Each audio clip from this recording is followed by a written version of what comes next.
ধরেন কথার কথা আমি বলতেছি, মুফতি ফয়জুল করিম সে হচ্ছে আমাদের নেতা। সে এখন পর্যন্ত পার্লামেন্ট মেম্বার হয় নাই। Lots of chance to be a parliament member এই আগামী জাতীয় সংসদ নির্বাচনে। এখন সে পার্লামেন্ট মেম্বার হইল। পার্লামেন্ট মেম্বার হওয়ার পরে তার বিরোধী যেই মত, তার বিরোধী যে পথ, সেগুলো দমন পীড়নের জন্য তিনি যদি উঠে পড়ে লাগেন এবং দুঃশাসনের রাজত্ব কায়েম তিনি করতে চান, তাহলে আমার মতো লোক যদি মুফতি ফয়জুল করিমের বিরোধিতা করে, তাহলে আপনি তো আর আমাকে গালি দিতে পারেন না।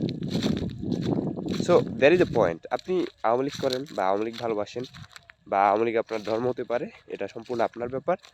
বাট মুজিবকে কেউ যদি তার শাসন আমলের কারণে অপছন্দ করে, তাহলে আপনি তার ব্যাপারে খারাপ বিদ্বেষ পোষণ করতে পারেন না।